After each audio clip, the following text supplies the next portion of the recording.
Hello everyone, कैसे हैं आप लोग। डेली करंट अफेयर के सीरीज में आज हम 21 नवंबर 2024 के वे सभी इंपॉर्टेंट प्रश्नों को हल करेंगे जो आपके आगामी परीक्षाओं के लिए उपयोगी होगा।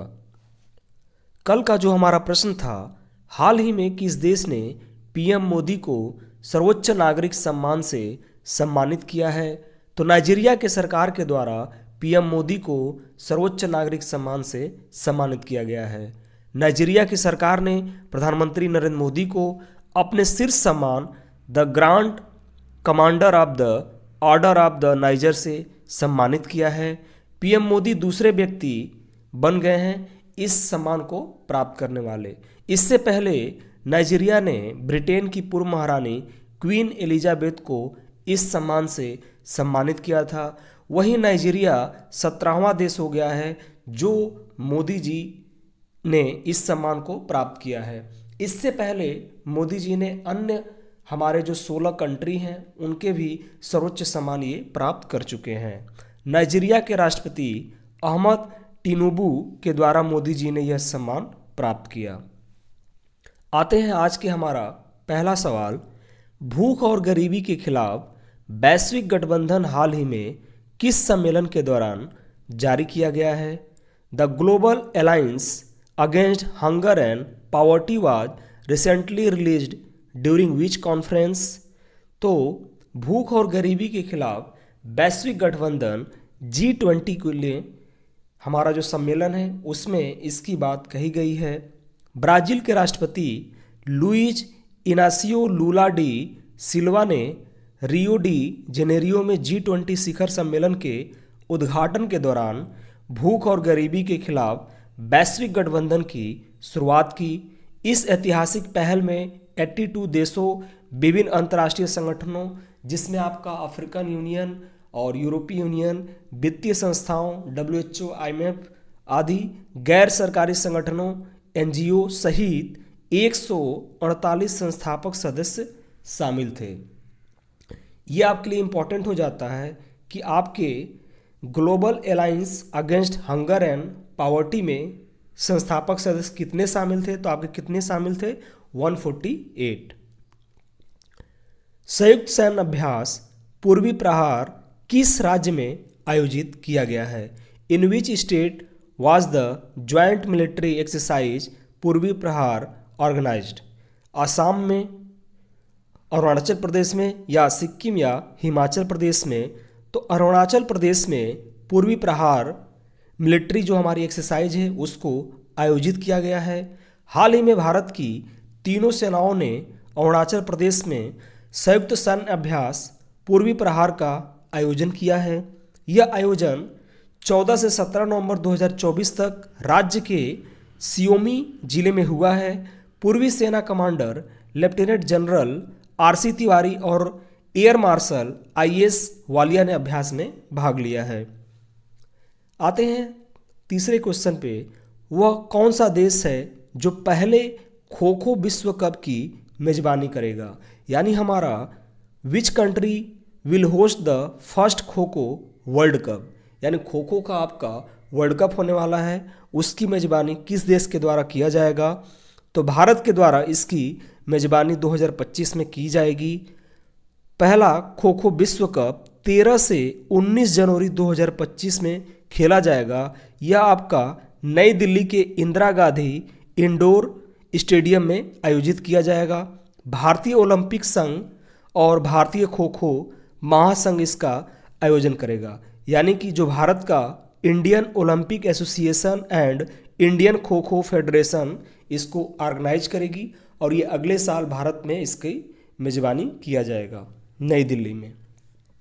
भारत का पहला नाइट सफारी पार्क किस शहर में विकसित किया जा रहा है। तो भारत का हमारा पहला नाइट सफारी पार्क लखनऊ यानी उत्तर प्रदेश राज्य में आपके पहला नाइट सफारी पार्क विकसित किया जा रहा है।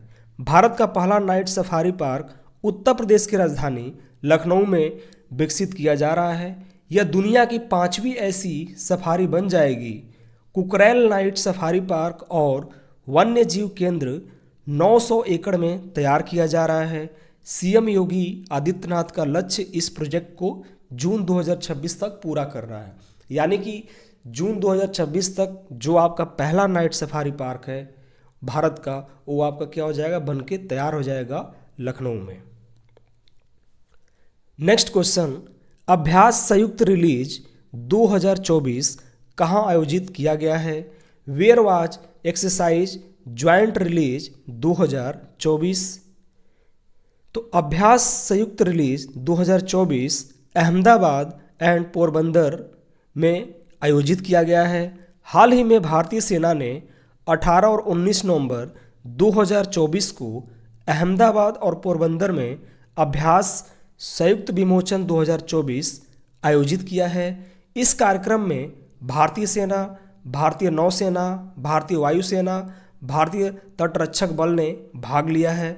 यह एक बहुपक्षीय वार्षिक संयुक्त मानवीय सहायता और आपदा राहत HADR यानी humanitarian assistance and disaster relief अभ्यास था।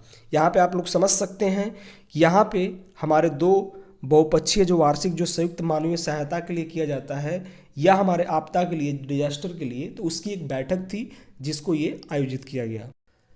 महाराष्ट्र स्टेट ओपन बैडमिंटन का दोहरा खिताब किसने जीता है?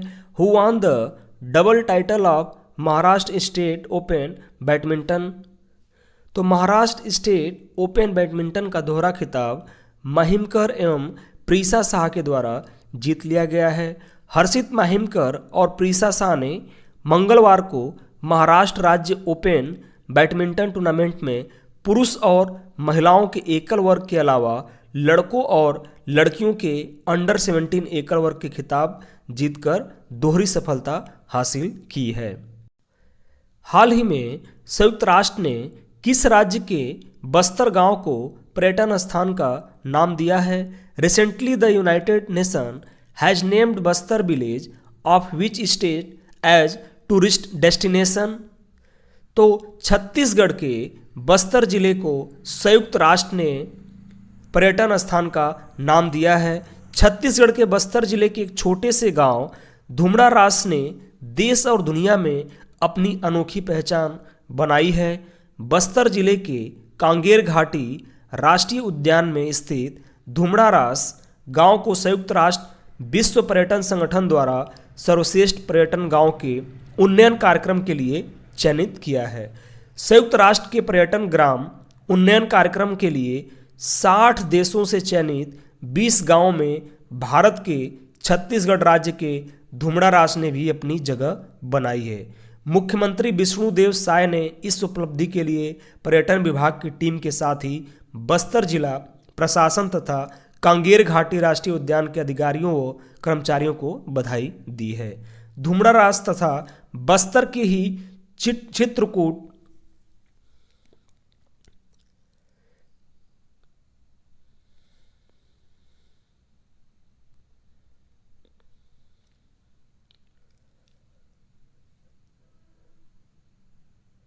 धुमड़ा रास तथा बस्तर के ही चित्रकोट गांव को इस वर्ष 27 सितंबर को विश्व पर्यटन दिवस के अवसर पर भारत सरकार के पर्यटन मंत्रालय द्वारा सर्वश्रेष्ठ पर्यटन गांव का पुरस्कार दिया गया है। आज का जो हमारा प्रश्न होगा, हाल ही में देश के नए नियंत्रक एवं महालेखा परीक्षक कैग के रूप में किसे नियुक्त किया गया है?